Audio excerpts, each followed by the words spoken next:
Yeah. Thank you.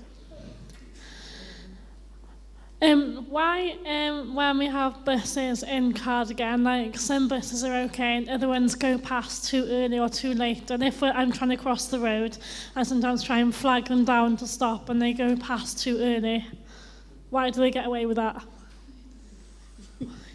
So, you mean they're going before they should? Yeah. Right. Actually, with that, we actually need to know about this so that we can inform the contractor. So any complaints that we can inform them, and they can, if it's Richard Brothers, they've actually got tracking. It's Morris Travel. Morris Travel, which is Carmarthen, Siwrled.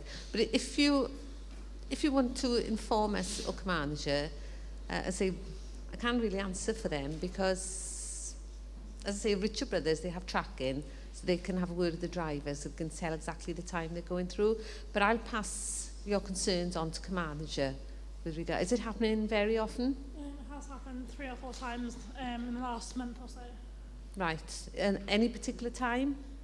They just go like 7 or 8 minutes earlier. When I'm trying to cross the road, they can see I'm trying to flag them down, and they sort of shoot past and they don't stop. Right. It's a 460 service Yeah, you're no, talking? when I'm trying to cross from the left-hand side to the right-hand side to go up to Cardigan, because there is a bus that goes down to like Emma and all that, and then when I try and stick my arm out to like show the driver that I'm trying to cross the road, sometimes they go past so fast that they don't stop to see. Like, whereabouts do you actually live? In Ceredigion? Yeah. And is it a particular time normally? It's like when there should be like an 11:45 or 11:47 bus. Okay. They go past sort of really early, like 11:39 or something. They go past sort of quite a few minutes earlier than they should. Okay, I'll pass that on to manager with Adam Morris Travel. Okay. Is it? Oh no, my question how is it? Yeah. Yeah. Regarding housing, I live in a flat above a noisy neighbour who's been playing our music from around the hours between 10 p.m. to 4 in the morning. And why should people with disabilities like myself put up with problem families slash problem people? Well, the quick answer to that is you shouldn't have to put up with it. I mean, I found a police several times, but all they've done is buzz in the car by saying, oh, just for this nuisance book, just buzz in the car, that's it. And it's happening all the time, yes. Is it? Right, okay. Well, we need to make sure that somebody does know about it. And if the police aren't going to do anything about it, then you can tell the council about it. It's called the Environmental Department, and they will come along and they'll check that these people are making a lot of noise, and they will make them stop. The other thing is, these council members can't be recorded during the day, and my noisy neighbour is either out or fast asleep in bed. Either way, doesn't answer at all. Well, no answer. They will probably call to see you and ask you what's happening and what time it's happening. I've been through that. I told you what the problem was. And nothing's happened, is it? Nothing. They just put in the car in, and okay. They've called him a noisy neighbour, and they even no answer, or he's out. And when he is in during the night, all I get is boom, boom, boom, boom, from 10 p.m. to 4 in the morning. I don't sleep. And you live in a flat, do you? Yeah, I live in flat in Birmingham. I live in 36. Right. This noisy neighbour is in 585. Okay. And like I said, he just goes boom, boom, boom, boom, boom. Well, full blast. Do you want me to find out for you if anybody can do something about it? Because they should be doing something. You shouldn't have to put up with that. Do you want me to make some inquiries for you? I mean, like I said, he's either, during the day, he's either out or fast in bed. He's made no attempt to find work whatsoever. Right, okay. Where do you live? Right. He's a flat below me. He's also in Cardigan. And like I said, I've made an attempt to find work, but Aaron, he's made no attempt to find work whatsoever. He's either out during the day or in bed, fast asleep. And at night, all I get is boom, boom, boom, boom, boom, full blast with stereo. And when did you... It's not funny, it's serious. When did you make a complaint about it last? Was it recently? When did you make a complaint about it last? Last few weeks. Last few weeks, okay. I mean, just need to know. He moved in there, all I had is boom, boom, boom, boom. Okay. I'll find out for you. I promise I will find out for you, and I will either send you a letter, or if I can get a telephone number for you, I'll give you a ring, okay? To let you know what's happening. Okay.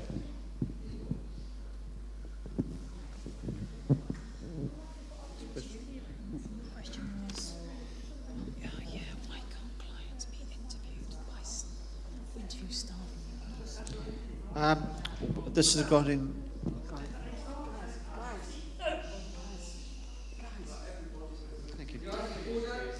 Why can't the clients of the houses, the charity homes, into the new staff before they start working the new homes? So in a supported housing situation, Like Mencap, for example. a new staff coming in, Because they can't clients that yeah. live in the house interview staff. For example, my one of our relief workers started work, and I went to find where he was. I couldn't find him. All I could find him in his new bedroom, because one of our clients had moved to Carmarthen, and another one passed away this week. And I found him with his laptop on Skype with his girlfriend. And when his girlfriend said, "Who's that?" he paused it. So this is a member of staff, is Yeah, it? relief and worker. and they should be working and they're not, is that what you're saying? Well, it's Yeah? they're not doing half the job. Okay.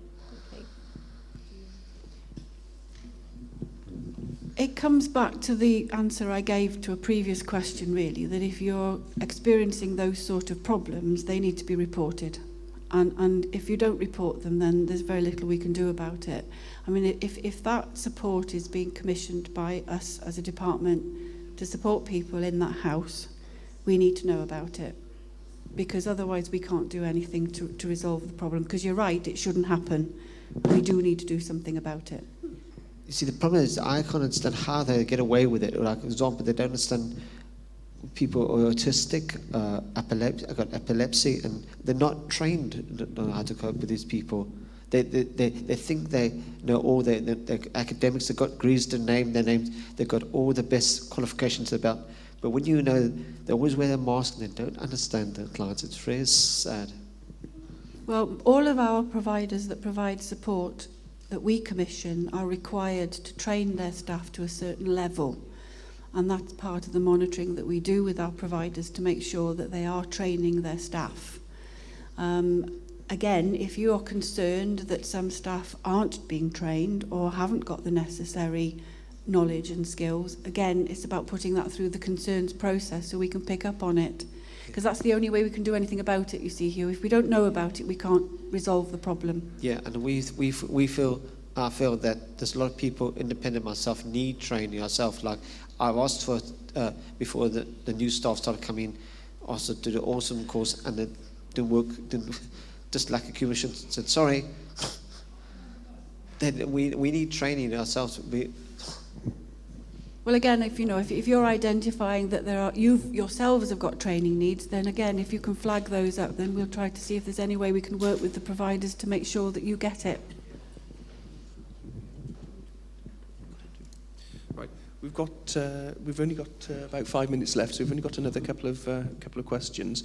But we've got one here, which is why are public bus shelters not very sheltered from the wind and the rain? Is there anything that transport can do to make it, a better environment to wait for your bus? And also, there's an issue here raised about people smoking in bus shelters. So, what can be done about that as well? To answer the second question first, if it's an enclosed shelter, it is against the law to smoke in that shelter. And when the law initially came out, there were signs put up, but a number of people have been taking them down. But it's still against the law to smoke in an enclosed shelter. However, the law does allow smoking if the shelter is a cantilever or open on one side. So there is an issue with the law. As to why different types of shelters are provided at different locations, it quite often has to do with the where the shelter is situated and the amount of room that you have to provide a shelter. It's very difficult on some of the very narrow footways to provide a fully enclosed shelter, and there you have to either provide a cantilever but still allow enough room for people to pass in front of the shelter. In an ideal world, there would be enclosed shelters at every location, but again, it's down to land ownership and difficulties. You'd be quite surprised at the difficulty it is in providing a shelter in front of somebody's house. Everybody wants to use the bus, but nobody wants to shelter in front of their house. And it's a long, protracted discussion usually, and sometimes we can't provide them at all. So most of the shelters are as they are because there are unique issues at that particular locations. Where we can put a fully enclosed shelter in, we will endeavour to put a fully enclosed shelter in. That's a very well answered question. Good. Yeah, we'll have one last question. Of course, in an ideal world, all the buses would run on time and you wouldn't have to be waiting long at the bus shelter. No. But we've got well. We've got a final question here from Faye.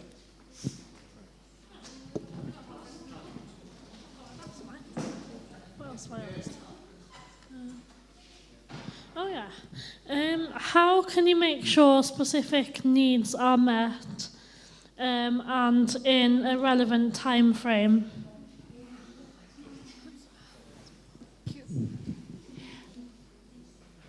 It's important that when we're looking at how needs are going to be met, then obviously that's part of the assessment that's completed by your case manager.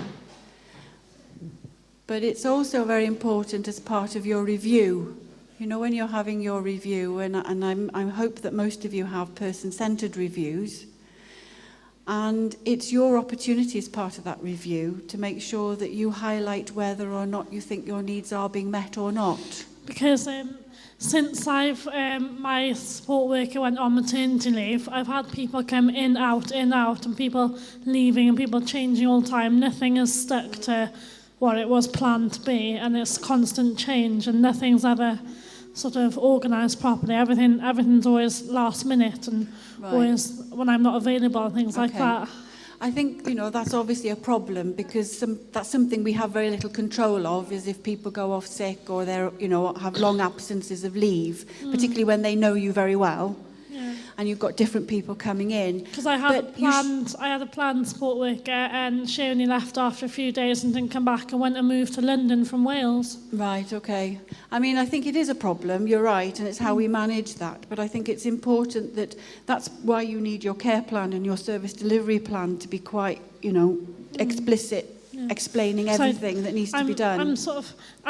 I'm sort of quite flexible, sort of. I don't like too much change. I don't mind one person, but I've got two people at the minute coming in and out, and it really confuses me because they always ask me questions, and they should know my history. They should know about me by now, and they're always asking good questions, which gets me really frazzled. Yeah. Well, I think I would suggest in your specific instance, you need to speak to your case manager to ask her to speak to the provider to make sure that there's something done about that, because that shouldn't be happening at all.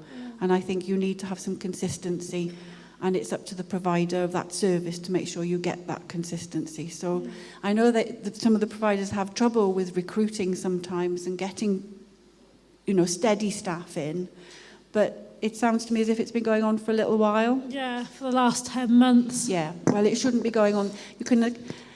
We could expect it for a very short period, but not for that length of time. So I do think it's something that needs to be raised with your case manager so they could try and sort it out for you. Yeah. When you say case manager, is that a social worker? Well, in most instances it's a social worker, but it could be one of the nurses from CTLD. But, you know, there are other people that case manage, but it could be more often than not, it's a social worker. Because a lot of them are asking questions and they should know my history and they're always asking, what's this, what's that, when they should have read my case note. Yep, they should. And I think that's an issue that needs to be taken up with that service provider. I was just going to say